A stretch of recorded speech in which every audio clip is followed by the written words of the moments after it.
Hola, ¿qué tal? ¿Cómo estás? Mi nombre es Catherine Torres, soy encargada del posgrado de la Facultad de Comunicación y quería darles brevemente la bienvenida a nuestro segundo webinar. De verdad, esta vez es muy especial porque tenemos aproximadamente 400 personas conectadas y además de todo el público de Perú, queríamos darle la bienvenida a nuestros colegas de Uruguay, de Chile, Argentina, España y los distintos países que se han conectado con nosotros. Definitivamente estamos en un momento súper coyuntural y este tema es muy importante para nosotros.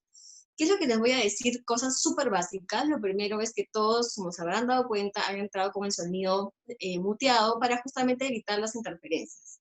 Otro punto que tienen que saber es que si ven su pantalla, tienen tres botones en la parte de abajo: el del chat, el de levantar la mano y el de preguntas y respuestas. Las animamos muchísimo a usar el botón de preguntas y respuestas porque el equipo interno, dado que somos tantas personas, vamos a poder filtrar las preguntas para poder luego transmitírselas a Yago. La dinámica es la siguiente. Esta conferencia tendrá 6 bloques. Es decir, que vamos a parar 6 veces para poder responder cada una de sus preguntas. Eviten usar el chat porque va a ser un poco difícil, así que por favor las preguntas en la casilla de preguntas y respuestas. Otro punto importante, como habrán visto en su pantalla, es que estamos grabando la sesión. La sesión la estamos grabando básicamente porque esta subirá a todos nuestros canales digitales. Y hablando de eso, los invito a participar en nuestro hashtag que es LiveFComPoder. No quiero quitar más tiempo. Como saben, la conferencia trata sobre esta crisis que estamos viviendo, sobre el coronavirus, y cómo la comunicación juega un rol tan importante en este momento, cómo comunicamos a cada uno de nuestros públicos en todas las circunstancias que vivimos.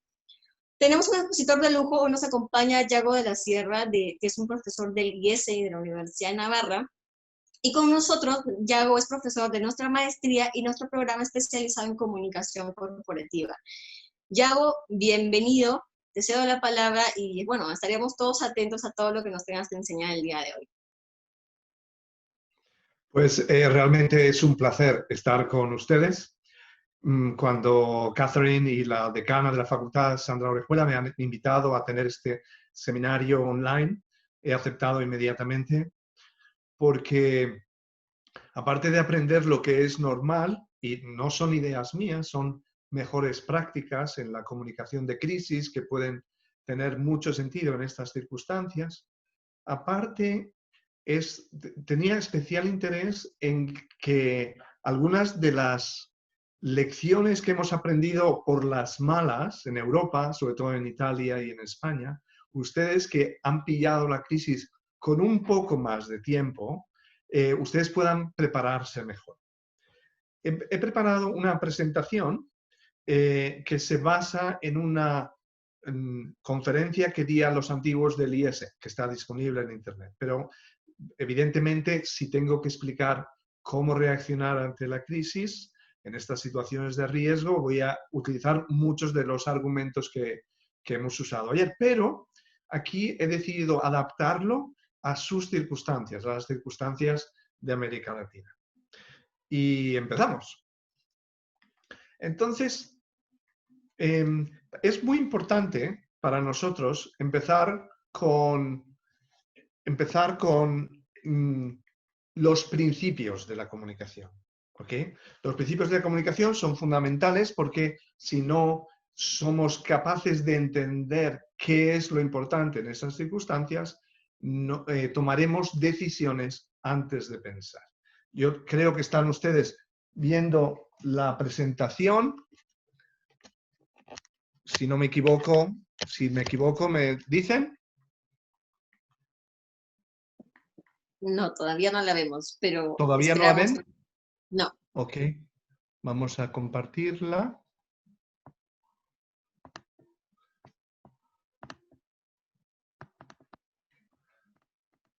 Entonces, ¿ahora las ven? Ahora sí, ya sí, estamos. Perfecto.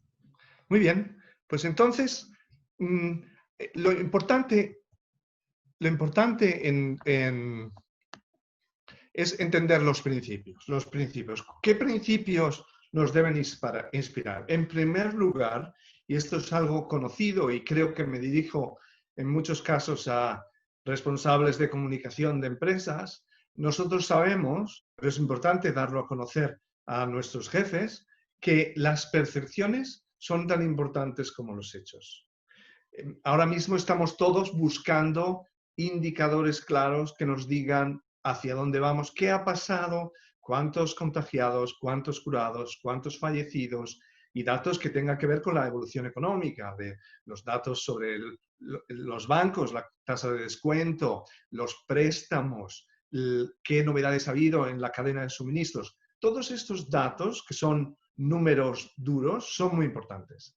Pero en esta situación de crisis es muy importante prestar mucha atención a las percepciones. Casi me atrevería a decir que las percepciones son el eje de nuestro trabajo. Veremos cómo se desarrolla esto en los siguientes puntos.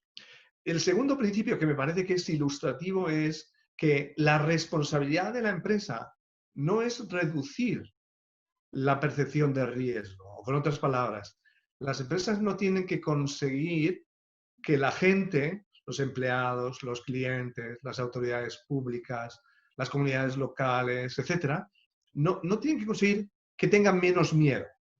Lo que tenemos que conseguir es reducir los riesgos. Este es el primer objetivo de la gestión de crisis, proteger a los nuestros. Y consideramos nuestros tanto a los empleados y nuestros equipos directivos, también son nuestros los clientes, las autoridades de cada país, en cada ámbito, etc. Tenemos que hacer todo lo posible para protegerles.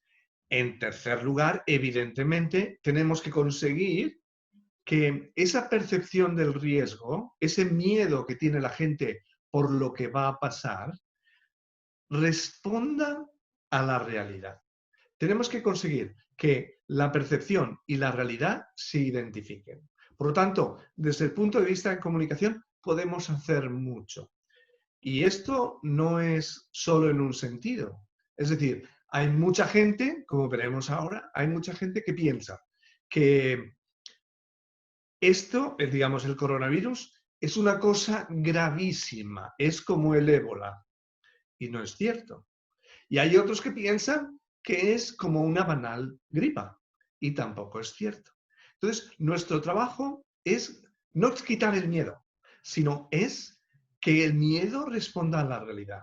Por eso, en algunos casos, sobre todo si tenemos gente joven en nuestras empresas, etcétera, tenemos que enseñar a tener un poco de miedo de lo que viene. No se trata de suprimir el miedo. Eso es muy malo porque evidentemente no seremos sospechosos. Vamos a ver a continuación una serie de recomendaciones prácticas para aplicar esto. Y por último, el último principio es que evidentemente las empresas están preocupadas, muchas empresas han cerrado, no saben cuándo va a cerrar este problema. Sabemos que el gobierno de Perú ha decidido que el enclaustramiento se prolonga hasta mediados de abril. Probablemente no se pare ahí. Entonces, hay incertidumbre y hay hay miedos en los clientes, pero nuestro público prioritario son nuestros empleados. Los primeros que tenemos que proteger, informar y pedir ayuda son nuestros empleados. Veremos cómo se articula este principio en los demás pasos. ¿De acuerdo? Bien, entonces, el primer elemento para entender la situación en la que estamos, porque nosotros somos directivos de empresas, directivos de comunicación, que es otro modo de ser directivo de empresa, de todo tipo de organizaciones, y necesitamos entender qué pasa dentro de una persona que siente miedo, que tiene un riesgo. ¿Cuáles son los criterios que nos llevan a identificar qué considera la gente un riesgo tolerable y un riesgo intolerable?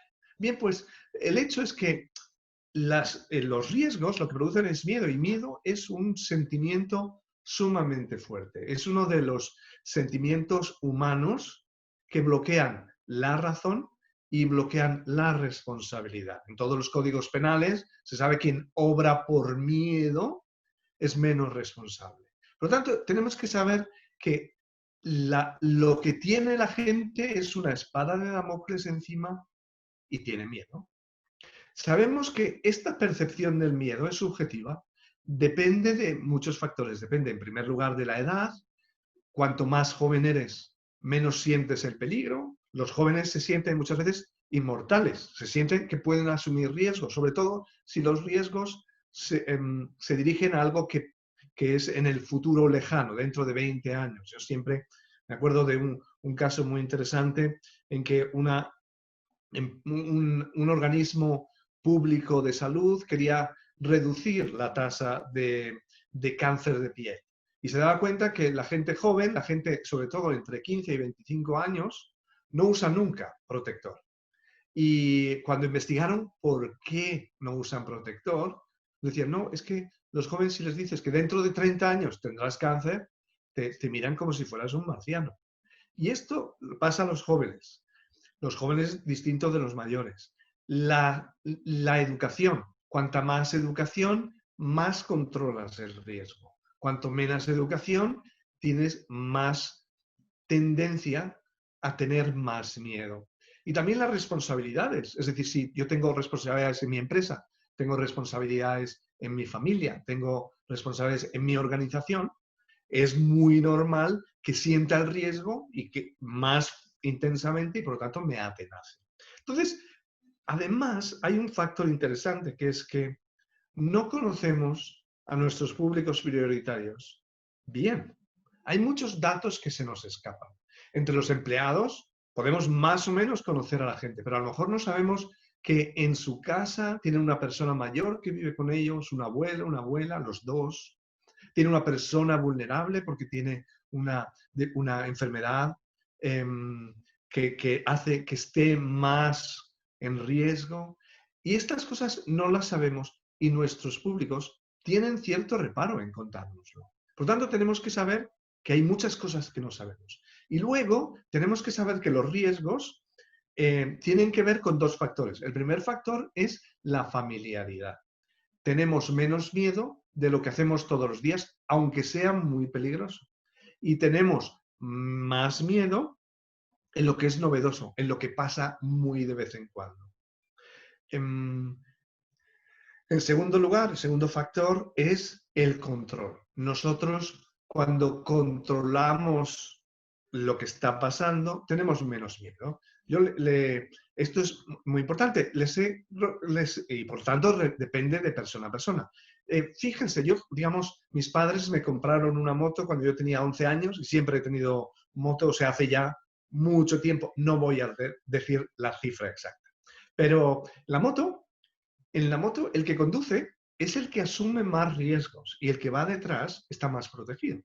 Y sin embargo, el que conduce, porque controla y porque tiene experiencia, está familiarizado con esto, se mete entre sitios que parece que no cabe, piensa que puede frenar porque tiene espacio para frenar, y el paquete, que le decimos en España, el que va detrás, lo pasa muy mal. Nos pasa no solamente en las motos, en los coches. Hay gente que se pone en el sitio del copiloto en el auto y sufre porque no controla.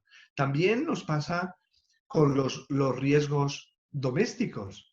Nadie tiene miedo a un accidente doméstico y sin embargo hay más accidentes domésticos que accidentes de trabajo, accidentes laborales. Y por último, otro ejemplo que me parece significativo es que ¿por qué hay gente que tiene miedo al avión? Porque no está familiarizado y evidentemente no controla nada. Entonces, estos datos nos ayudan a deducir algunas recomendaciones. La primera es, nos tenemos que preparar en nuestras empresas para tratar a gente que reacciona muy distinta a los mismos estímulos. Esto es la clave. Tenemos que, en la medida de lo posible, siempre en la medida de lo posible, tenemos que hacer como un traje a la medida de cada uno. Luego tenemos que ser empático. ¿Y eso qué quiere decir? Empático quiere decir, en primer lugar, escuchar con atención. Nadie nos va a escuchar si nosotros no lo hemos escuchado antes. Es una regla general que vale desde las empresas, a las familias, a los colegios, a los hospitales. Siempre es así. Luego, mantener la calma con la gente que parece que ha perdido el sentido común. Y no exacerbar esos ánimos diciendo, pero no seas loco. Eso levanta mucho más el tono de ira. Es decir, mantener la calma. Si la gente se enfada, nosotros no. Y también extremar la paciencia. Si alguien hace una tontería, no castiguemos, no riñamos inmediatamente. Calma, paciencia. La gente es buena, está actuando por miedo. Por lo tanto, ¿cuáles son los elementos que tenemos para manejar, para reducir el riesgo? No.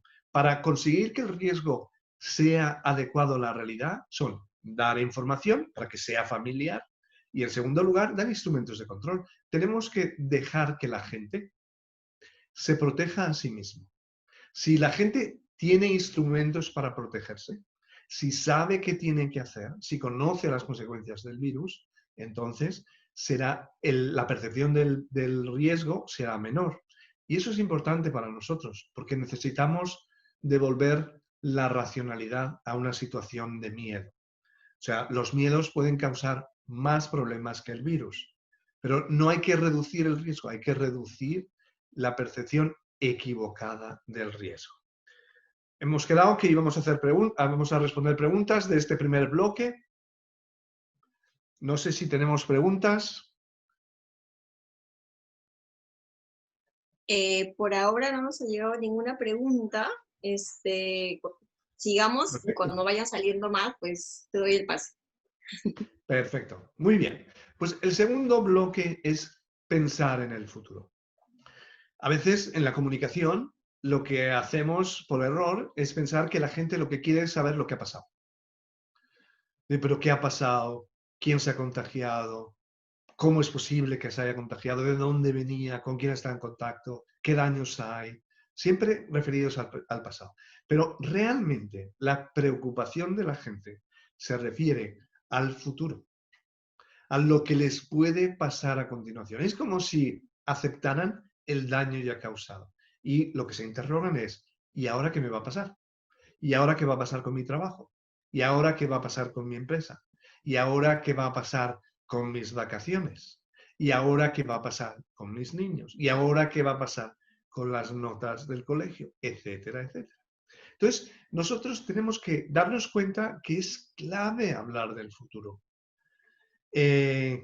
Porque Yago, en el para futuro... interrumpirte un segundo, no se Sí. está compartiendo la pantalla para que puedas compartirla, por favor. Ah, sí, no se está compartiendo. Ok, ¿No? pues aquí estamos. ¿Ahora Estamos. sí? Perfecto. Ya estamos. Perfecto. Entonces, pensar en el futuro quiere decir que la gente se preocupa del futuro y en el fondo el interrogante que tiene en sus cabezas es, ¿me puedo fiar de mis jefes o de mis jefas? ¿Me puedo fiar? ¿Me van a decir todo lo que deberían decirme para protegerme? ¿Todo lo que me afecta? Ese es el gran interrogante. Por lo tanto, nos jugamos la confianza. Por eso, eh,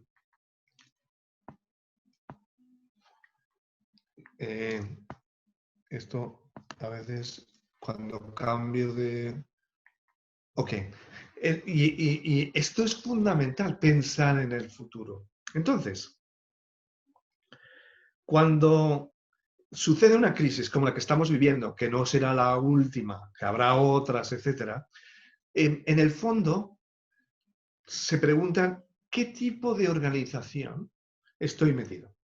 ¿Quiénes somos nosotros? ¿Quiénes son nuestros jefes? ¿Con qué criterios? Entonces, por eso es normal cuando hablamos de gestión de crisis, de gestión y comunicación, es que nos demos cuenta que las crisis son momentos en los que se revela la verdadera identidad de la empresa o de la organización que sea.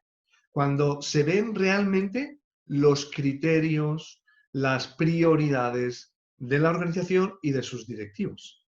Entonces, es como, es como el momento de la verdad. La crisis es ¡boom! ¿Qué ha pasado? Y entonces salimos de las mentiras preciosas, lindas del marketing y nos enfrentamos de golpe con la verdad. Y por eso es muy importante tener en cuenta que puedo fiarme de mis jefes y ¿quiénes son mis jefes? ¿Qué van a hacer? Por ejemplo, ahora en España ha tenido bastante eco y creo que es muy triste. Llevamos una temporada, antes de la crisis, llevamos una temporada en que los grupos de la extrema izquierda están intentando ir contra toda la iniciativa privada. Y una de las iniciativas privadas que les gustaría que desapareciera es la sanidad privada. ¿Okay? Y tenemos un vicepresidente y mucha gente hablando mal de la sanidad privada. Como que la sanidad pública, una persona tiene que confiar en la sanidad pública, no en la privada, etc. Entonces ahora se ha quedado infectada la vicepresidenta del gobierno, la vicepresidenta número 1, el número 2 del gobierno del país. ¿Y dónde ha ido? A uno de los hospitales de mayor lujo de Madrid. Yo lo entiendo, pero claro, es una bofetada a la gente. Predicas una cosa y no haces lo que predicas. Entonces, es muy difícil que esa persona tenga credibilidad después de la crisis, porque en el fondo hemos visto qué tipo de persona es. No tengo nada en contra de ella, pero sus hechos desmienten sus palabras. Por lo tanto, ¿qué recomendaciones se me ocurren para tener en cuenta que el futuro es lo que le preocupa a la gente y donde nos jugamos nuestra credibilidad? Pues en primer lugar, usar escenarios. ¿Qué son escenarios? O sea, los escenarios son contar si pasa algo, vamos a hacer esto.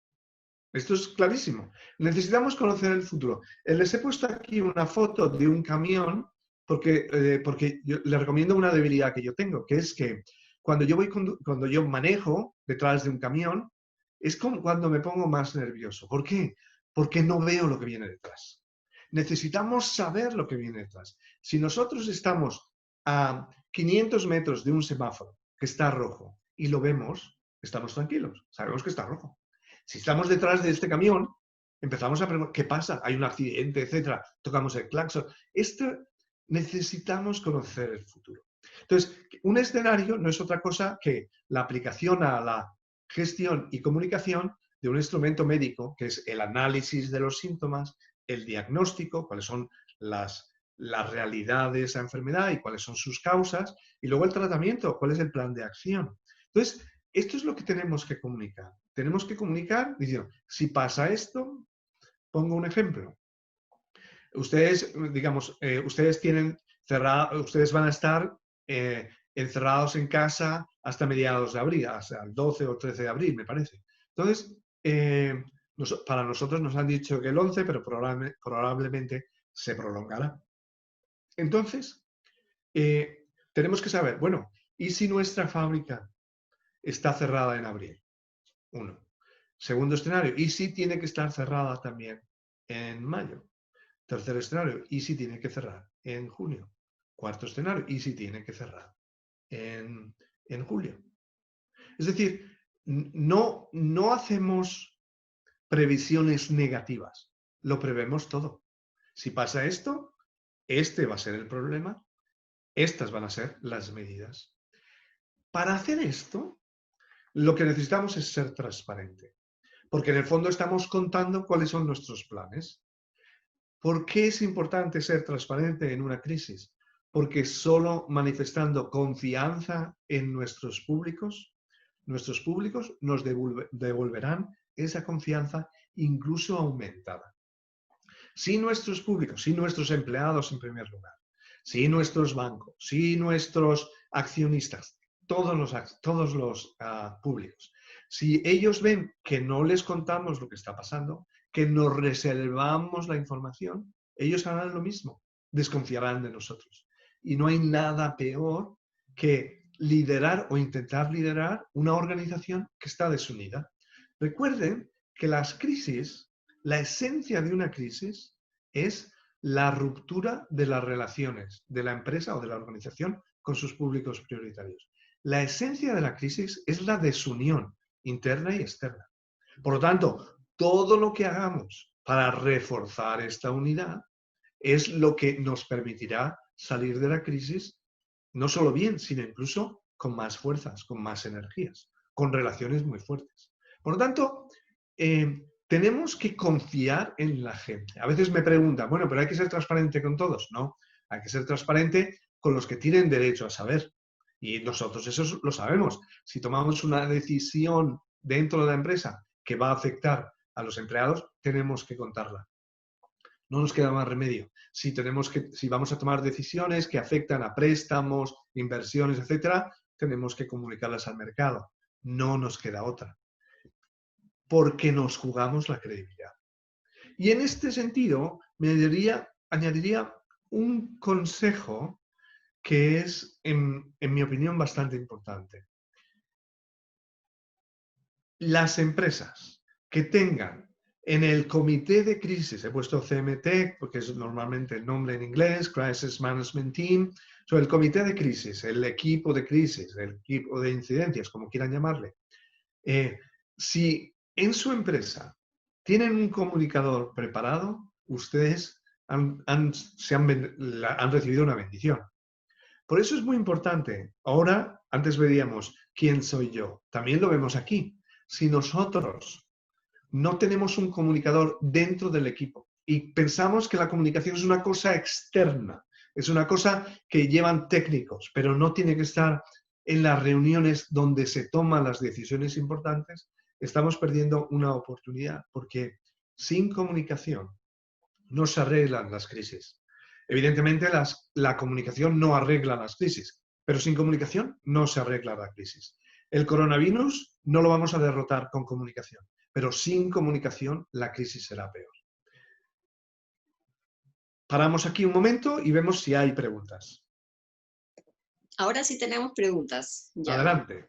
Bien, entonces, antes de empezar con las preguntas, decirles que no dejen de usar solamente el botón de preguntas y de respuestas, porque es mejor que el de chat. Y bueno, hemos recibido muchísimas, hemos tratado de filtrar y hay algunas que son parecidas. La primera, dice, en una empresa logística de almacenes y transporte de alimentos, ¿debo informar a los clientes del contagio de coronavirus a sus colaboradores? Es muy buena pregunta, porque es un problema real.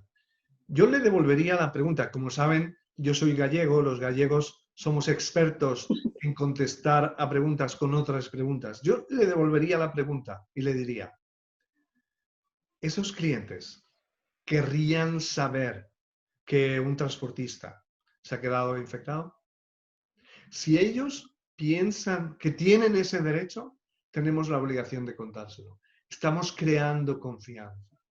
Cuando se lo ocultamos, ahora mismo es muy difícil ocultar información, porque entre las redes, que la gente se siente menos vinculada a las empresas y por lo tanto cuenta todo lo que hay dentro, no existen los secretos, es imposible que no se sepa. Cuando ese cliente se entere que quizá uno de los transportistas ha ido a su empresa y estaba contagiado, la reacción va a ser de desconfianza. Entonces, es mucho mejor confiar que desconfiar. Esa es mi opinión basada en miles de experiencias de crisis documentadas en muchísimos países.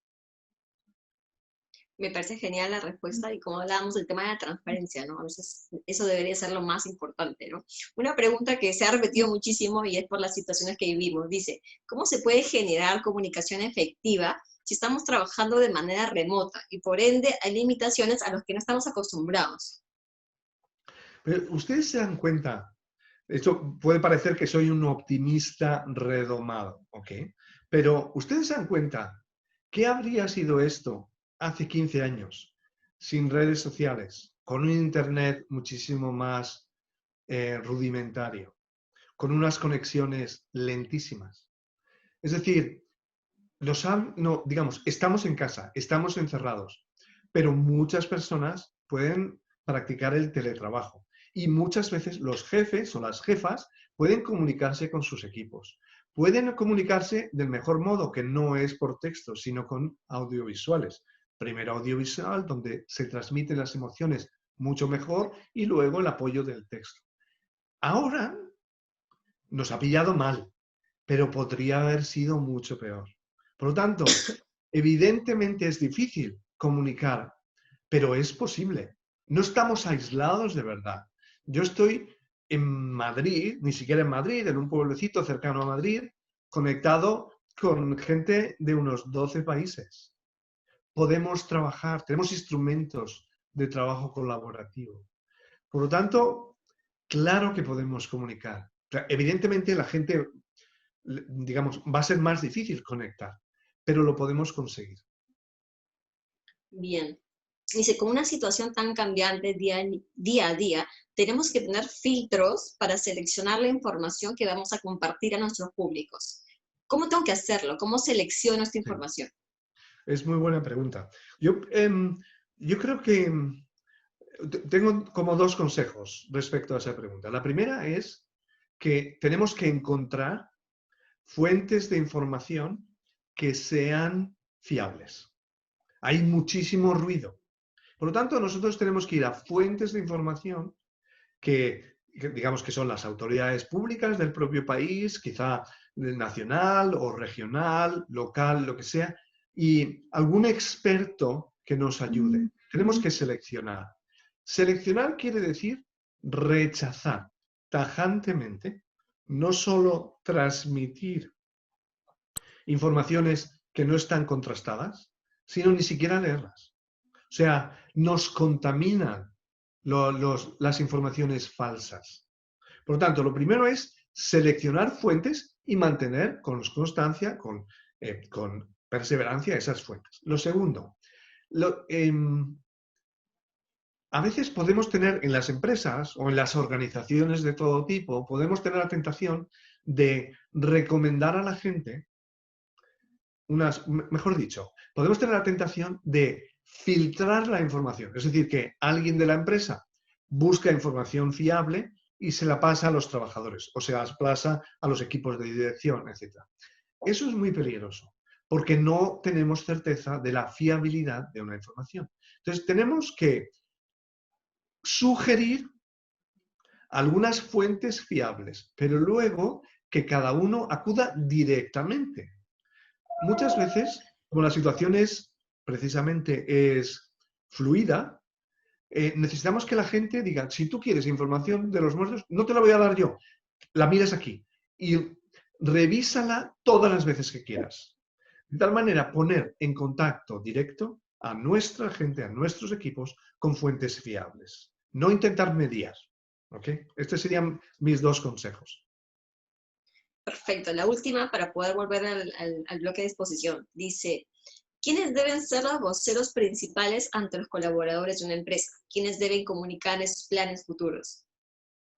Esa es la pregunta eterna en la comunicación y en la comunicación de crisis. Es ¿quién habla con los distintos públicos prioritarios? Dos sugerencias también a este respecto. La primera es, consideremos portavoces o voceros, consideremos voceros no solo al que habla con los medios, sino al que habla con todos los públicos prioritarios. Necesitaremos nombrar voceros que son los canales de comunicación con inversores y instituciones financieras, con los empleados, por supuesto, con la comunidad local, con las autoridades, con los clientes. O sea, no basta un vocero. Necesitamos un vocero, un canal con cada uno de los públicos prioritarios. Y la segunda observación es cómo nombrar al vocero más adecuado. Muy sencillo. Denle la vuelta a la pregunta. Pregúntense, ¿quién querría los empleados que fuera mi vocero? Entonces, en el fondo, necesitamos que los voceros sean creíbles, tengan no solamente esa credibilidad, sino ese respeto ya ganado de antes. Por lo tanto, es evidente que tenemos que, al elegir los voceros, decimos quién es nuestro público prioritario. Y como decía antes, nuestro público prioritario son los empleados, son nuestros trabajadores. Por lo tanto, el jefe o la jefa suprema es la que tiene que comunicar. No en todo momento, sí en los instantes fundamentales y luego, evidentemente, pues el director o la directora de comunicación, siempre podemos encontrar una persona para las actualizaciones. Pero las grandes novedades, las comunicaciones de la estrategia, la tiene que hacer el que está arriba en la organización. Perfecto, entonces cortamos ahora, seguimos con el bloque de exposición y luego volvemos a las preguntas. No te olvides de activarnos la pantalla, porque todavía no está activa la pantalla del PPT. Con mucho gusto. Yo comparto la pantalla. No sé por qué. ¿La pueden ver? No, Todavía todavía no. no. Vamos allá. ¿La pueden ver? Y ahora sí, estamos. Perfecto. Mi tercera observación. El silencio no funciona. ¿Qué quiere decir? Que a veces o sea, al principio siempre hay una primera comunicación, qué ha pasado, etc. Pero luego podemos tener en cuenta, podemos tener el deseo equivocado de querer comunicar cuando haya novedades. ¿No? Y dicen, bueno, ¿qué voy a comunicar si no hay nada nuevo? No, porque no comunicamos en función de si hay algo nuevo o no, sino en función de las percepciones de los públicos. Es decir, necesitamos, y esto es clave, necesitamos que la gente esté tranquila. Entonces, la ansiedad crece en el vacío, en el silencio. Todos hemos tenido a un pariente cercano que ha sufrido una operación quirúrgica o que es un viaje a un sitio difícil, etcétera, ¿no? Y entonces, pues nos dice, bueno, te diré algo, ¿no? Cuando llegue, etcétera. Y entonces no escribe, no escribe, no escribe. Entonces nos tomamos el celular y el celular, vamos, es que se agota la batería de tanto hacerle a ver si ha habido algo nuevo.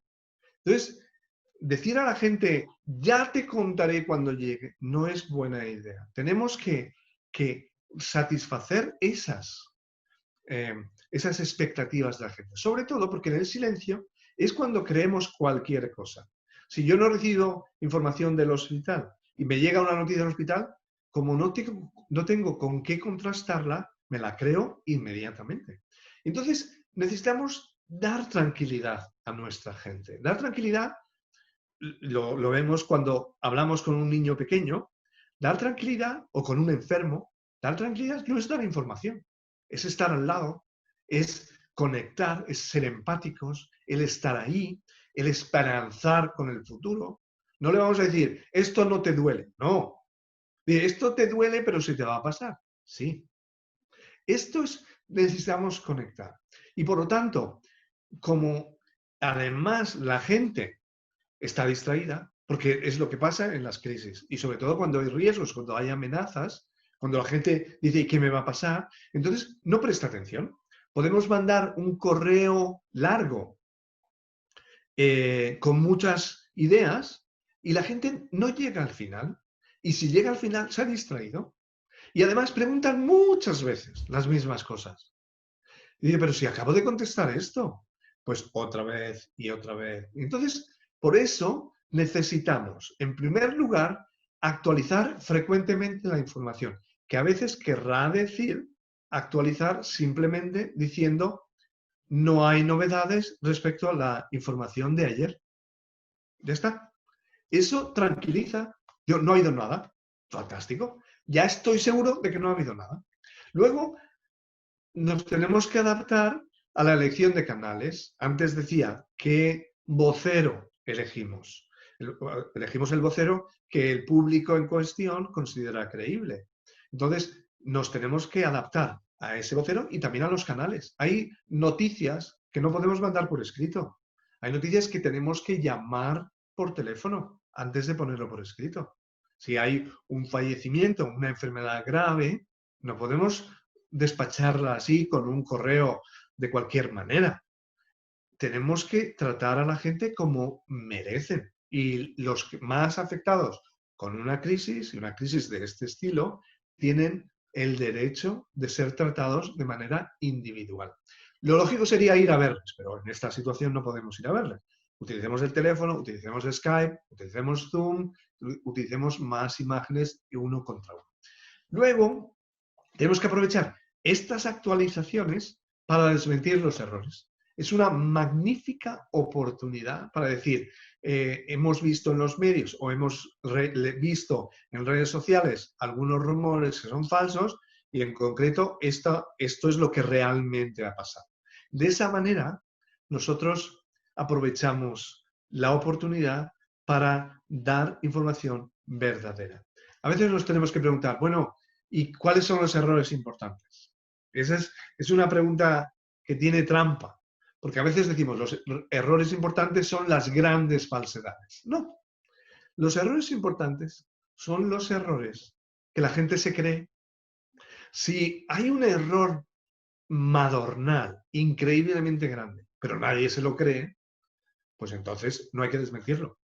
Solo desmintamos lo que la gente se ha creído. Ese es el criterio. Por último, en la comunicación lo que tenemos que hacer es claridad, brevedad e imagen. Claridad. Hay que eliminar los modos de hablar oficiales, como si nuestra empresa, perdonen, como si nuestra empresa fuera una torre infinita donde los jefes están lejísimos de la gente. No, tiene que ser lenguaje de la calle, que nos entiendan a la primera. Evitar los términos jurídicos, los términos científicos, los términos médicos. Si no tenemos más remedio que usarlos, pues traduzcámoslos. O sea, hagamos una labor de divulgación científica en cada campo. Luego, brevedad. Muy breve. El otro día recibí un video para que diera mi parecer y era un video de la jefa de una organización que eran 7 minutos. Eso, con la gente tan distraída, ni va a llegar al final y si llega al final se habrá perdido porque habrá pasado algo en su casa. Y luego imaginación. Utilicen imágenes, ejemplos, gráficos, que se quedan en la cabeza. Es muy fácil trabajar con gráficos porque es lo que se queda. Tengo aquí luego pondré un ejemplo, digamos, sobre la curva. Basta de un golpe de vista, entendemos la situación. Y luego, por último, canales bidireccionales. Es decir, hemos dicho, la empatía pasa por escuchar. Entonces, en nuestros canales de comunicación tienen que permitir la escucha. No podemos mandar cosas a los empleados o a los clientes y no aceptar que nos digan cómo están, cómo se sienten afectados, qué preocupaciones tienen, etc. Tenemos que hacer canales de ida y vuelta. Y si me apuran, les daría un consejo que es más difícil de poner en práctica, pero es muy eficaz, que es trabajen en canales horizontales, que trabajen en canales como las redes, donde lo que yo digo también lo puede complementar otro, etc. Da la impresión que perdemos el control, porque claro, en una red horizontal, nuestra empresa es uno más que habla. Pero es que esa es la situación, porque nuestros públicos prioritarios leen los periódicos, se hablan entre sí, el jefe les dice algo a los equipos directivos y en cuanto desconectan con el jefe, empiezan a hablar entre ellos sin que les oiga el jefe. No controlamos eso. Entonces, es muy importante para nosotros el considerarnos uno más. Y entonces la gente no solamente informa, sino participa, contribuye, que es muy importante en las crisis. Preguntas. Vamos con las preguntas, de verdad han llegado varias, entonces lo que vamos a hacer, como quedamos, es ir filtrando las preguntas y si es que queda alguna pregunta sin responder, como quedamos con Yago el día temprano, él se comprometió a ir respondiendo las preguntas que se hagan y no se pudieron contestar en vivo, pues mandándoles un email o contestándoles de alguna manera. Por esa parte no se preocupe. Perfecto. Pregunta, Yago, dice, ¿cómo comunicar las acciones de responsabilidad social en medio de la crisis? Es decir, ¿hasta qué punto es ético el comunicar los envíos de ayuda humanitaria en un contexto en el que los colaboradores y los beneficiados escondían las acciones de responsabilidad social corporativa? Desconocían las acciones. Ese es el último punto de esta presentación. Es muy buena pregunta, pero les pido la confianza de esperar hasta el final. Perfecto, vamos a otra. Dice, Es cierto que hay que ser transparentes. Sin embargo, hay incertidumbres que no se pueden que no se pueden manejar desde la dirección de comunicación. Por ejemplo, en una clínica, porque no se sabe qué va a pasar. ¿Cómo gestionar la incertidumbre en una crisis inminente? Bueno, cuando decía que hay que ser transparente, decía, la transparencia no es un deber universal, en el sentido de que no tengo que ser transparente con todo el mundo, y no es un deber absoluto, en el sentido de que hay elementos que yo no puedo transmitir porque corresponden a la privacidad de las personas, corresponden a deberes de secreto profesional que tengo, ¿no? Entonces, la clave aquí es esta información. Mis públicos van a pensar que debería habérsela contado porque les ayudaría a protegerse. O sea, el problema es, tengo el deber de contar lo que les afecta.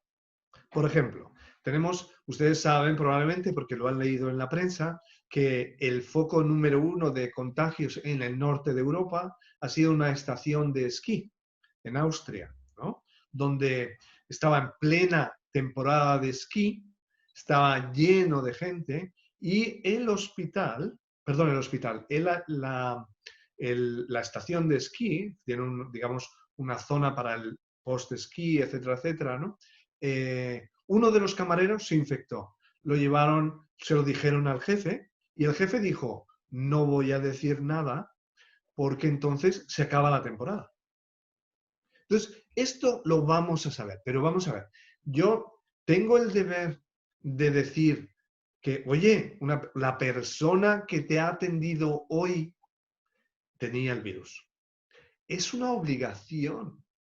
No te lo tenemos que decir a todo el mundo, solo a las personas que han estado en contacto con ella. Entonces, claro, aquí tenemos que proteger la identidad de la persona. O sea, habrá personas a las que les diremos, has estado con fulanito o con menganita, has estado con ella y entonces es muy importante para ti, protegerte, ponerte en aislamiento. Si estamos hablando de una universidad, por ejemplo, la comunicación tiene que decir, un alumno del curso X tiene coronavirus y por lo tanto les decimos que hemos comunicado a sus compañeros de clase que se protejan, pero no tenemos que especificar el nombre. Entonces, claro, y la pregunta que me transmitías añade un matiz, que es, y en estas situaciones de incertidumbre, pues en las situaciones de incertidumbre tenemos que contar lo que sabemos con seguridad y lo que no sabemos. Ya está. Esto es seguro. Y esto no lo sabemos. No sabemos esto, esto y esto. Es ser transparentes, es decir, lo que sabemos y lo que no sabemos. Aquí han expuesto un caso que me parece bien interesante. Dice, hola Yago, si yo trabajo en una empresa que brinda servicios al sector hidrocarburos, por lo que la producción no ha parado y aunque hemos reducido el número de colaboradores, tenemos gente que sigue yendo a realizar trabajos de campo. Con esta parte de los trabajadores, ¿qué tipo de comunicación debemos tener? Hemos expresado el agradecimiento y asegurado que se están tomando todas las medidas de prevención posibles, pero siento que yo como trabajador me sentiría preocupado y queremos que ellos se sientan tranquilos. Claro, pero fíjate, eso va en contra de lo que decía al principio. No tenemos que querer que estén tranquilos. No es buena idea. Queremos que estén preocupados, porque solo estando preocupados se protegerán. Les cuento una cosa que para mí fue un descubrimiento aquí en España, porque en España el gobierno insistía mucho en toser en el codo, en no tocar las superficies, en lavarse las manos continuamente, etcétera, etcétera, ¿no? Pero claro, te cuentan medidas de prevención, pero todo el mundo interpreta inmediatamente que tú estás bien y no quieres contagiarte. Y entonces el punto de vista está equivocado. Empezaremos a tomárnoslo en serio y les transmito esto en Perú y en el resto de países de América Latina. Empezará a funcionar esto cuando cada uno de nosotros diga, me pongo en lo peor, estoy contagiado. ¿Qué es lo peor? Que cada uno de nosotros, uno, esté contagiado y no tenga síntomas. Primero, que esté contagiado porque va a transmitir el virus. Y que no tenga síntomas porque me va a costar creerme que tengo el contagio.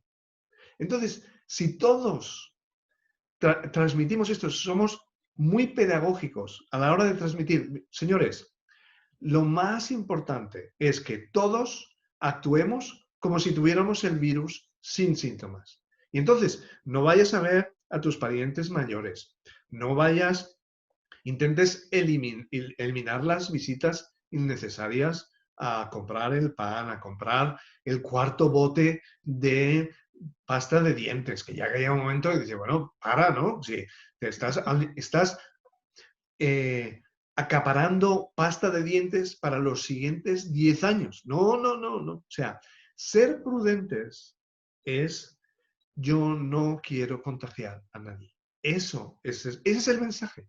Y en España hemos tardado mucho en entenderlo. Ojalá ustedes lo entiendan.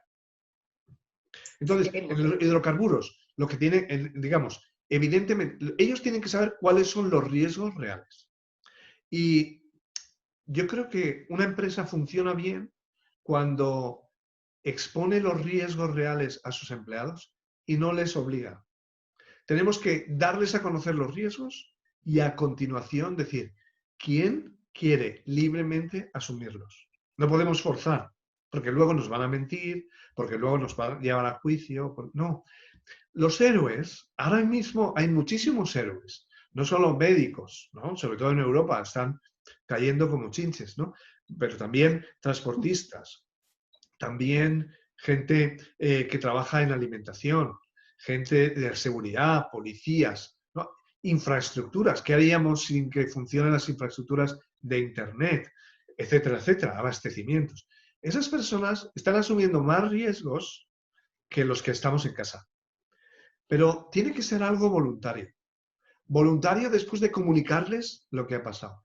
Entonces, cuando creamos consenso, cuando la gente dice, yo estoy dispuesto a asumir este riesgo porque quiero, no obligado, nadie puede estar obligado a asumir un riesgo, salvo que tenga un compromiso previo. Un médico tiene un compromiso con la sociedad, un policía tiene un compromiso con la sociedad, un soldado tiene un compromiso, pero un transportista no. Un tendero de supermercado no tiene ningún compromiso de ser héroe.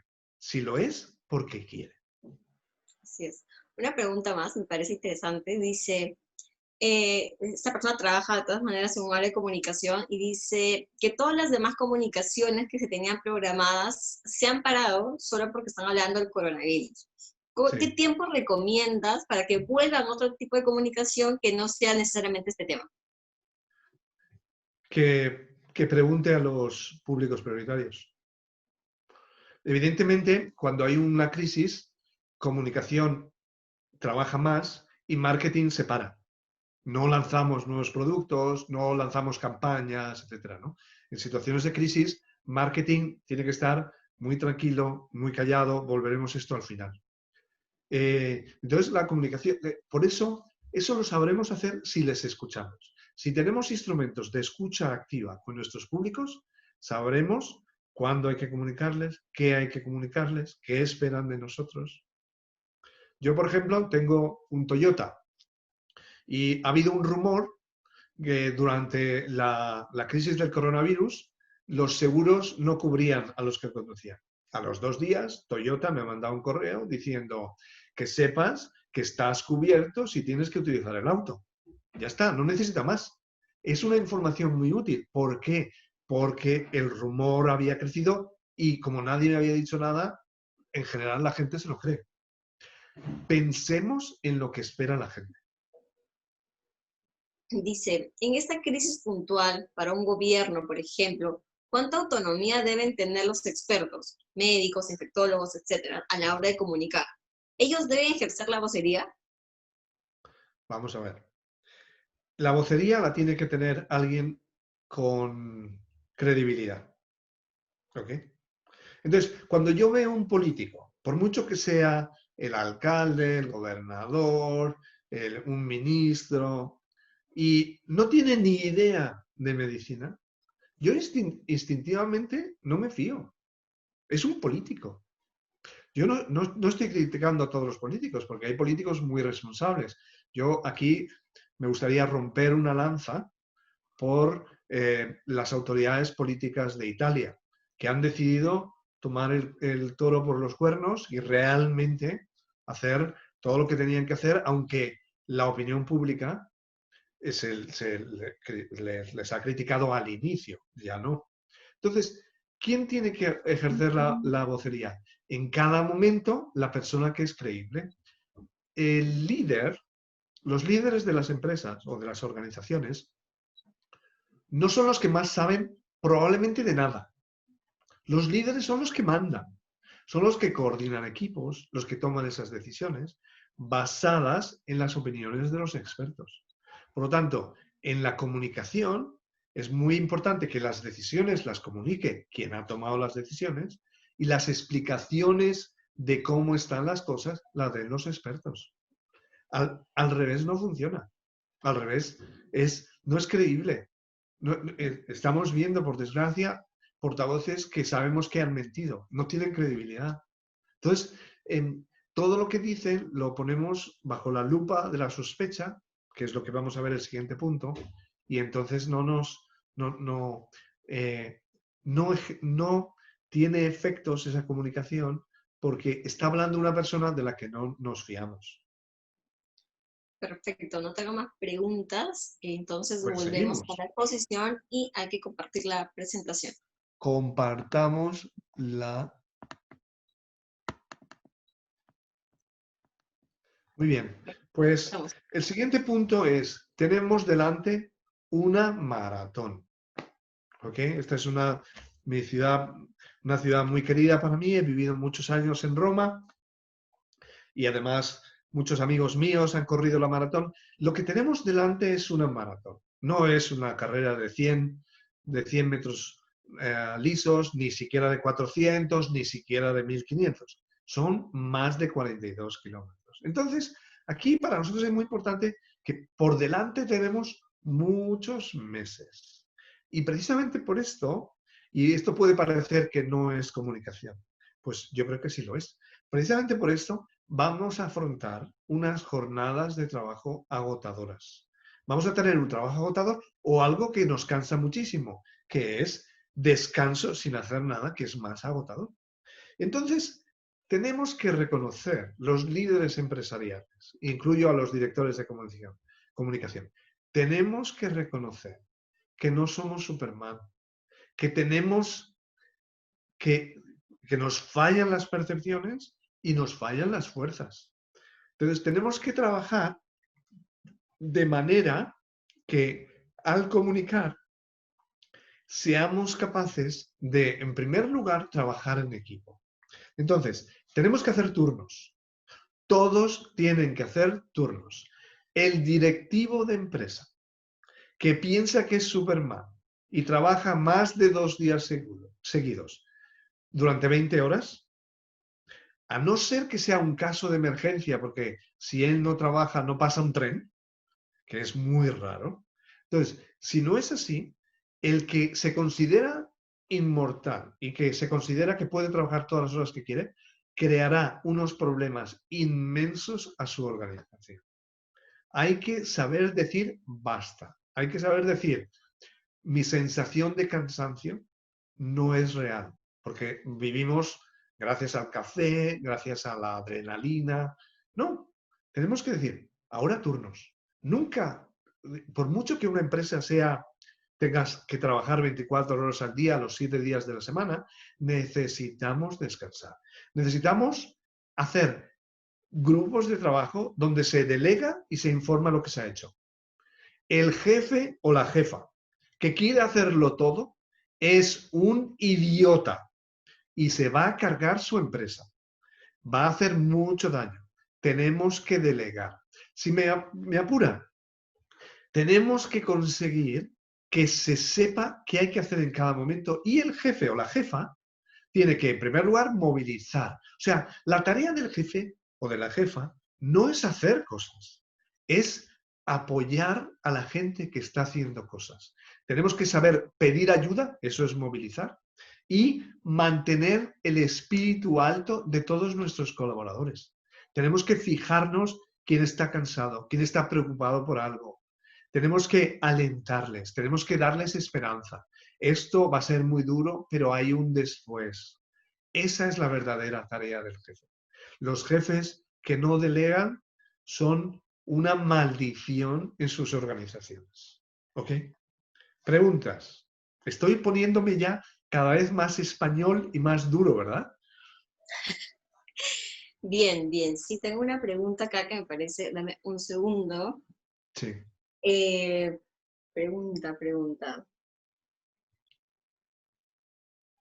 Dice, perdón, que se me cruzaron un poquito las comunicaciones. Dice, en una empresa de exportaciones que tendrá que hacer despidos masivos porque no Sí, tienen ingresos ni saben cuándo van a poder volver al mercado, ¿se debe sí. comunicar con anticipación? Em, ¿qué, es- qué tienen en la cabeza sus empleados? Aquí, digamos, las políticas de un gobierno a otro cambian. Aquí en España, en Europa en general, tenemos lo que se llama un ERTE, es un expediente de regulación temporal de empleo, que tiene unas ventajas porque eh, pasas a recibir el subsidio de desempleo, pero, o sea, que aseguras al menos un 70% de tu sueldo inmediatamente hasta que empieces a trabajar, ¿no? Pero cada país es distinto. Entonces, vamos a ver. Piensa en los empleados. ¿Los empleados quieren saberlo? Sí. ¿Necesitan saberlo? Por supuesto, tienen que protegerse. Tienen que buscar cuanto antes otro trabajo. Llega a final de mes y ¿cómo van a comer el mes que viene? Hay mucha gente que vive casi al día. Entonces necesitamos decirle esto. Vamos a ver, es una noticia desagradable, es una noticia que va a enfadar a la gente, pero es más desagradable y se van a enfadar más si se lo ocultamos. Es Es decir, cierto. la gente no solamente se va a enfadar, sino puede haber conductas irracionales, me pueden quemar una fábrica y además, casi me atrevo a decir, me parece que tienen razón para estar enfadados, para estar airados, enojados altamente. Muchas veces decimos que nuestros empleados son la parte más valiosa de nuestra empresa y luego hay un problema, ¡pum!, les echamos. Entonces, allí lo que tenemos que hacer es crear consenso. A veces los empleados, o sea, vamos a ver, en una crisis como esta heredamos una situación previa. Sobre una crisis como esta, lo que vemos es que las relaciones con los empleados es muy buena, es regular, es mala. Y heredamos esa situación y ya no lo podemos cambiar. Las crisis son momentos para usar a los amigos, no para hacer nuevos amigos. Nadie quiere ser nuevo amigo ahora. Entonces, si nosotros creamos consenso con ellos y somos transparentes, porque a veces los empleados, hablaba el otro día con el consejero delegado de una empresa y me decía, mis empleados están preocupados por las vacaciones. Y yo decía, mira, y la empresa, como siga así, va a cerrar. Y entonces yo le decía, mira, es que tus empleados probablemente no tienen toda la información que tú tienes de la evolución de ventas, de lo que pasa, de los préstamos que has asumido, de los deberes, etcétera, etcétera. Entonces, comparte información para luego tomar la decisión después de escucharles. Hoy mismo he preparado, digamos, he ayudado a un empresario de una empresa de construcción que tiene dos obras muy grandes, es una de las grandes empresas de construcción de España, tiene dos obras que va a tener que cerrar, etcétera. Entonces, hemos preparado juntos la carta para los empleados, ¿no? Entonces, la carta para los empleados dice, bueno, vamos a ver, ¿qué es importante para mí? ¿Y qué vamos a hacer para protegeros? ¿Y hasta dónde podemos llegar? ¿Y qué vamos a hacer para que las autoridades os protejan? Y estamos dialogando con vosotros para ver cómo podemos, de este 70%, pues llegar hasta el 80% o el 90%, ver soluciones, etc. Entonces, hablar. insisto en lo que decía antes, la comunicación no va a arreglar el problema, pero si no comunicamos, el problema se hace más grave. Así es. Miren, unas preguntas vinculadas a marketing, me parece bien interesante. Dice, en momentos de crisis como esta, ¿cómo se puede generar otro contenido en redes sociales para levantar el ánimo sin Sí, dejar notar que el tema no nos importa? sí. Pues ese es el último punto. Todos los de marketing están concentrando las preguntas para el final, porque como comunicador que soy, siempre pongo al final el marketing. Es una cosa que es muy poco importante. Nuevamente, esto es un poco más vinculado a marketing, pero igual te la hago, ¿no? Esa persona Adelante. también trabaja en redes sociales y lo que me dice es que venden productos electrónicos. Entonces, ¿venden productos electrónicos relacionados con la cuarentena? O también se vería muy raro si vendo mis productos regulares que no tienen nada que ver con esos productos para la crisis, ¿no? Bueno, que les cuento una cosa que, digamos, el cuello de botella en muchos hogares es familias que tienen 2, 3, 4 hijos y todos los profesores les dan muchísima tarea. Y claro, en casa no tienen 4 computadoras. Y entonces están peleando los hijos con los padres que tienen con teletrabajo, ¿no? Entonces, si lo hubiéramos sabido, en cada caso, pues en cada casa se hubiera comprado a lo mejor alguna computadora más o alguna tablet, ¿no? Algo así. Y eso es muy interesante. O sea, parece que no está relacionado con la crisis y sí que está, porque en el fondo es qué elementos tecnológicos, ¿no? Hablando de esta empresa en concreto, qué elementos tecnológicos me facilita la vida encerrado en mi casa. ¿Ok? Pero volveremos al marketing al final. Me encanta. Y bueno, esto también es de marketing, pero ahí vamos, ¿no? Dice, si podría señalar una o dos empresas que lo hayan hecho muy bien en esta crisis, que hayan hecho un buen trabajo de comunicación. Sí. Pues hay una que me ha encantado. Debo decir que me ha emocionado, que es el presidente ejecutivo, el chairman de la cadena de hoteles Marriott. Tiene en YouTube, se puede encontrar el discurso en video que ha dirigido a sus equipos y es espectacular. Yo creo que es un modelo en el que valdría la pena inspirarse. ¿Okay? Y luego, lo que estamos viendo es muchas empresas que están siendo generosas. Yo soy gallego y por lo tanto tengo una vinculación especial, no racional, sino totalmente emotiva con Inditex, con Zara y todas las marcas de Zara, de Inditex. Y Zara, pues inmediatamente, probablemente una de las primeras empresas que decide, dejamos de fabricar eh, ropa y hacemos uniformes y batas para médicos. O sea, inmediatamente. Y además, y el mensaje que ha dicho es que la gente no venga a trabajar, solamente los imprescindibles, y les aseguramos el sueldo por lo menos hasta mediados de abril y luego ya veremos. Como diciendo, nuestra empresa tiene espaldas financieras muy fuertes y por lo tanto consideramos que es nuestro deber apoyar a nuestros empleados. Yo pondría estos dos ejemplos, Marriott en ámbito americano y Inditex en ámbito gallego, ni siquiera español, gallego. Perfecto, entonces volvemos otra vez al bloque de disposición y Muy luego bien. pregunto. Vamos a compartir pantalla. Eh,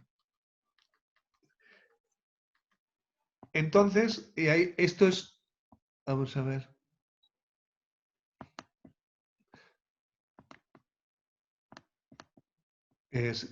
¿Me veis? ¿Lo veis la Y ahora presentación? pantalla. Sí, ya está.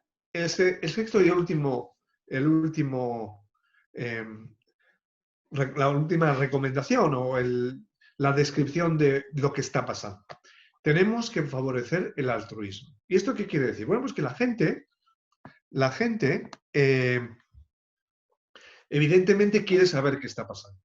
Pero no solo quiere saber, quiere ayudar. Y eso es un sentimiento universal. Todo el mundo quiere poner su granito de arena para la solución.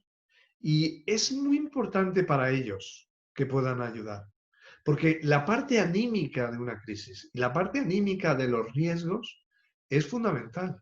Yo me siento mejor, pero no es un sentirse mejor falso e hipócrita, es un sentirse mejor estoy ayudando a otros. Siempre hay gente que lo pasa peor que nosotros.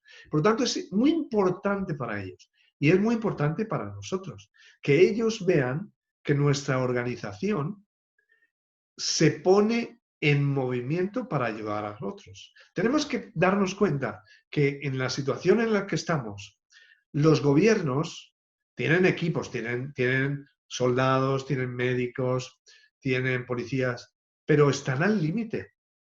Y nuestras empresas son cuerpos organizados con sus jefes, con sus canales de comunicación, con sus instalaciones, con una cultura. Por lo tanto, estamos en condiciones de ayudar. Estamos en condiciones de trabajar unidos en esto. O sea, no se trata de decir a los empleados, el que pueda que ayude. No, es nosotros como empresa.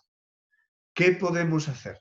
¿Okay? Entonces, mis recomendaciones son, tenemos que dar ejemplos de cómo ayudar. En una situación normal de crisis, pues puede ser donar sangre. Ahora no funciona, a no ser que nos lo pidan las autoridades. Puede ser donar mascarillas, ¿no? Lo que estamos viendo. Tenemos muchos ejemplos, por ejemplo, en España, de muchas comunidades de religiosas de clausura que han dejado de hacer dulces y han empezado a hacer mascarillas para llevar directamente al hospital. O sea, hacer cosas, dar ejemplos concretos. Dejar que nuestros empleados se autoorganicen. Cuando uno ayuda porque quiere, es mucho más generoso. Y por lo tanto, dejar que ellos se organicen y dejarles que usen tus canales, tus medios e incluso tus instalaciones. Mi recomendación también es pedirles ayuda. Pedirles ayuda quiere decir que a veces necesitaremos en la empresa pues, atender los canales en redes sociales, atender un chat, tener un call center, un teléfono de asistencia a gente, pues pidamos ayuda a la gente. Seguro que que aceptan esa petición de ayuda. Y esto es muy bueno porque lo que hace, fíjense que lo que decía antes, ¿cuál es la esencia de la crisis?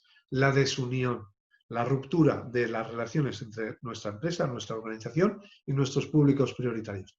Actuando así, lo que hacemos es reforzar la unidad interna.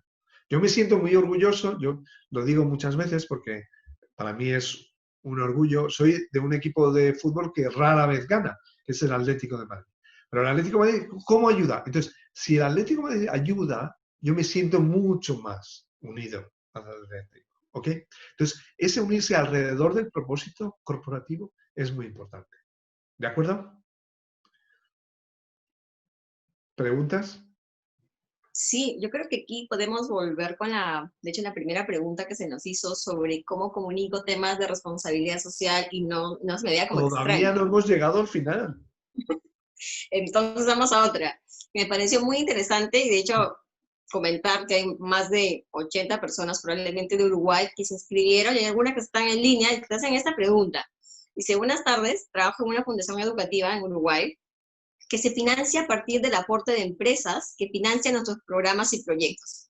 Los mismos se implementan en centros públicos y privados con niños y jóvenes. La consulta es, desde relaciones institucionales, ¿debemos seguir enviando propuestas que se implementarán cuando finalice la pandemia? ¿Esto es correcto o debemos como parar un poco que pase la crisis?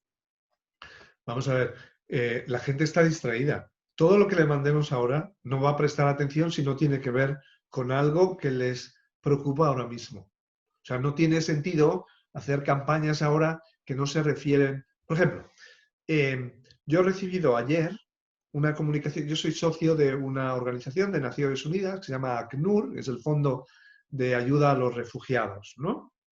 Y entonces ACNUR me ha mandado un correo y me ha dicho, oye, con todo esto que está pasando, en Europa, en España y en Italia y en el resto de Europa, todo el mundo se ha vuelto loco y hemos dejado de ayudar a gente que es que no tiene jabón para lavarse las manos.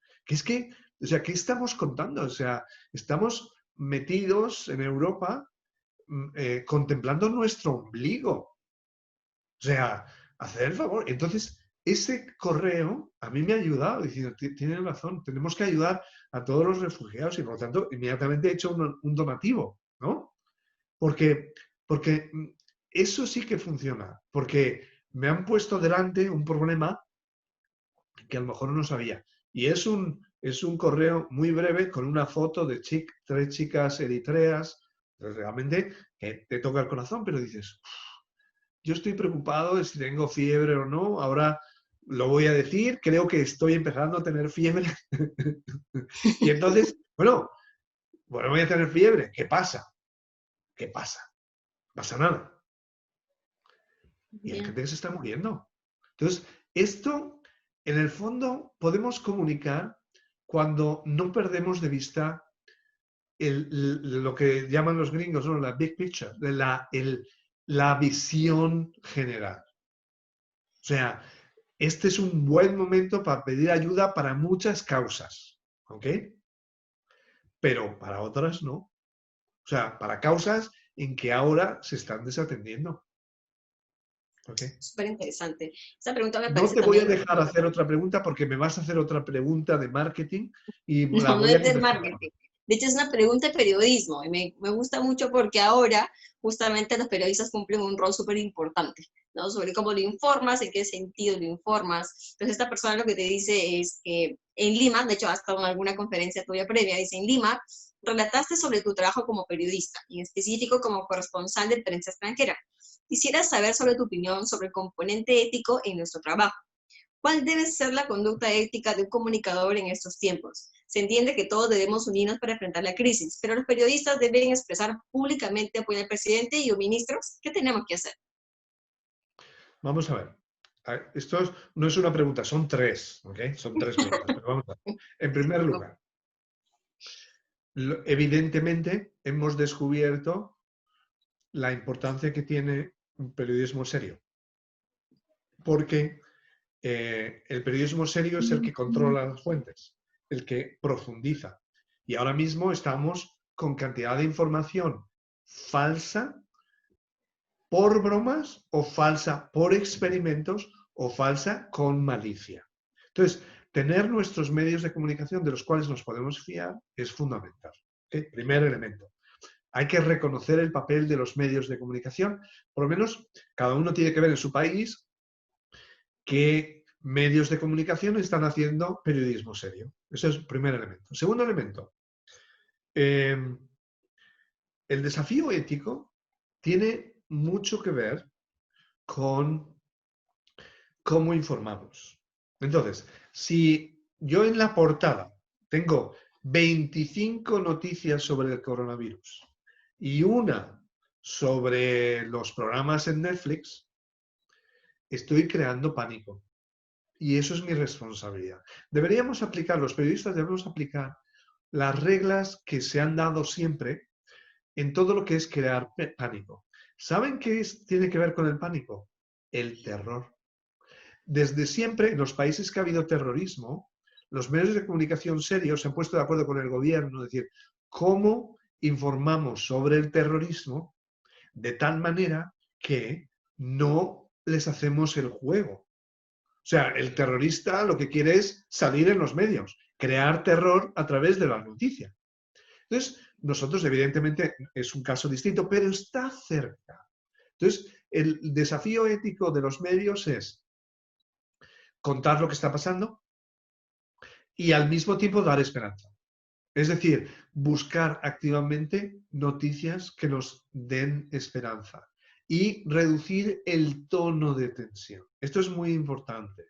A veces los periodistas aumentamos el tono de tensión porque parece que eso hace vender más, pero a la larga es equivocado.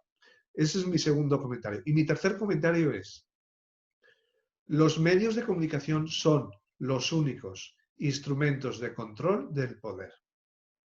Por lo tanto, por supuesto que tienen que controlar el poder. Y aquí el equilibrio ético es cómo critico al gobierno sin romper la unidad del país. Yo estoy en España. En España tenemos unos gobernantes que han demostrado ser incapaces. ¿Ok? Totalmente incapaces. Pero es mucho peor que yo no les haga caso. Ya llegará el momento, cuando esto pase, que votemos y les mandemos a su casa. Pero, mientras tanto, tenemos que cohesionar el país, criticar al gobierno en lo que es importante y al mismo tiempo cohesionar el país. Por lo tanto, tenemos aquí que tenemos que ejercitar un equilibrio, que por eso le llamamos ético, porque depende solo de ellos y no se puede imponer desde fuera. No podemos decir al gobierno que diga, bueno, solo la mitad de noticias es sobre el coronavirus. No, no es posible. Tiene que ser autorregulación por criterios éticos, diciendo cuál es la consecuencia de esta noticia en la gente. Perfecto, ya no te corto más con preguntas, hay varias más, pero ya nos hemos extendido bastante de tiempo, así que te dejo que sigas con la conferencia, por favor, con la exposición, y así vamos cerrando. Muy bien, pues entonces,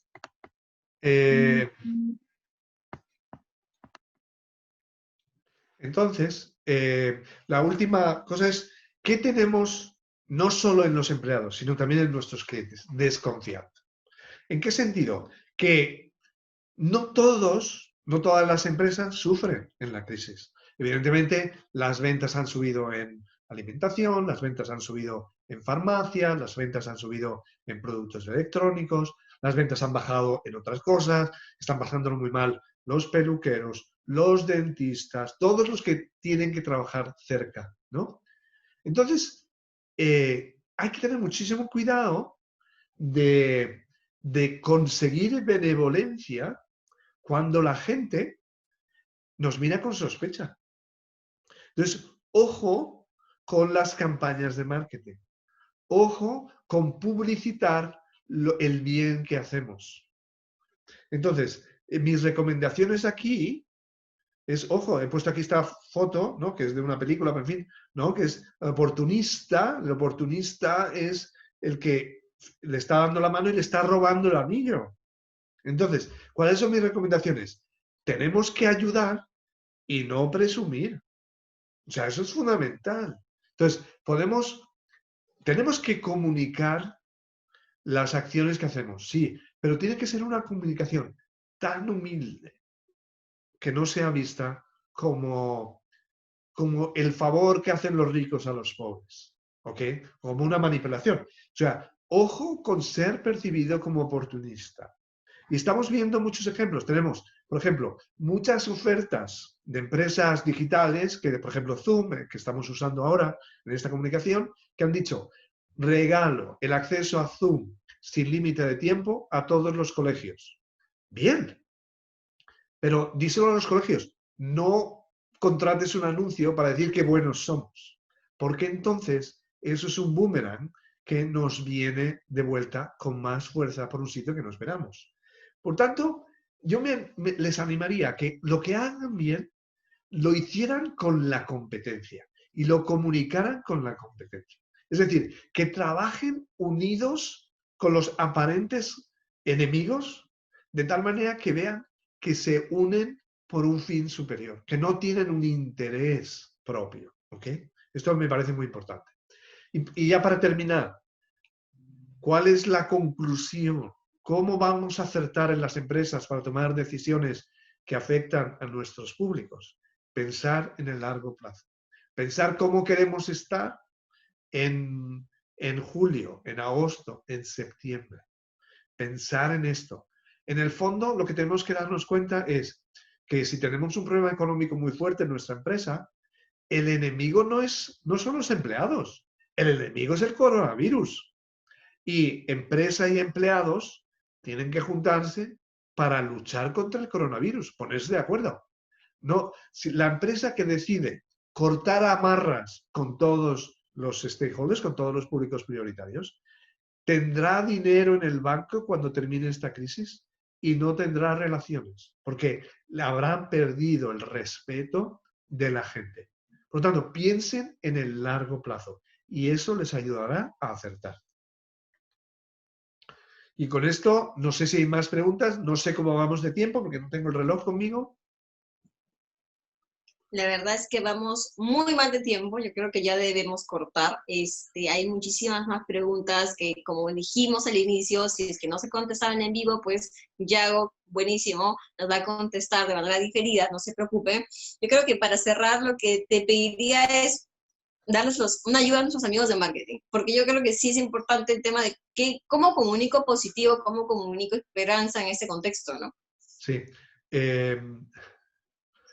Es un momento, por ejemplo, de hablar las cosas buenas que hacen otros.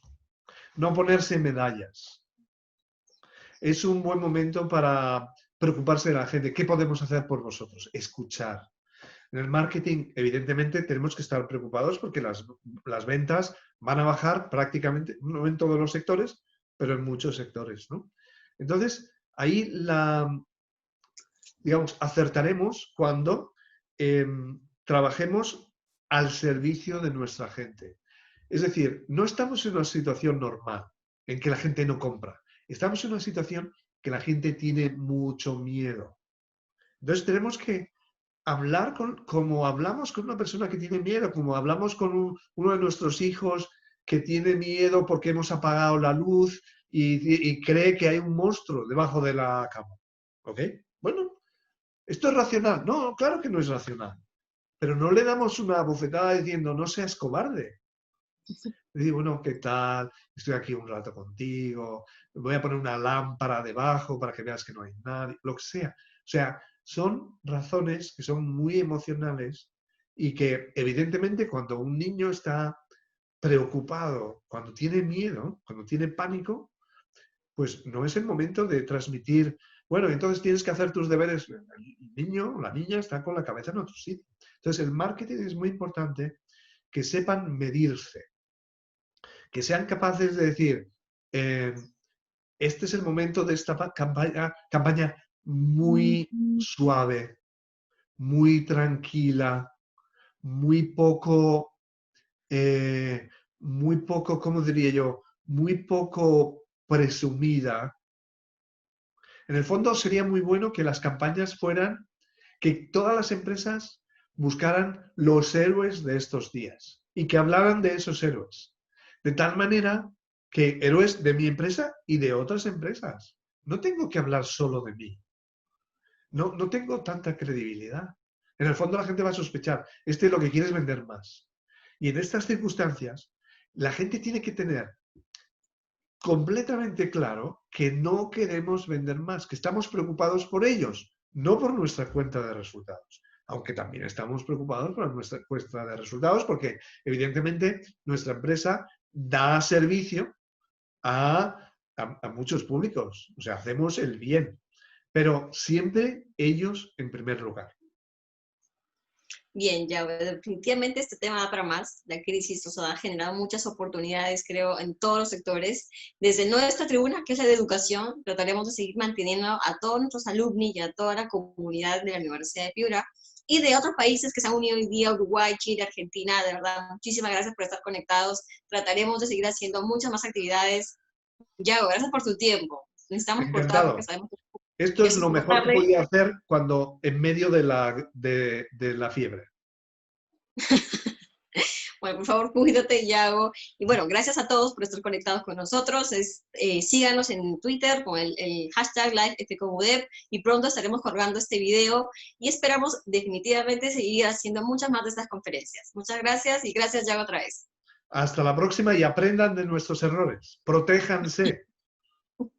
Así es, lo haremos, lo haremos.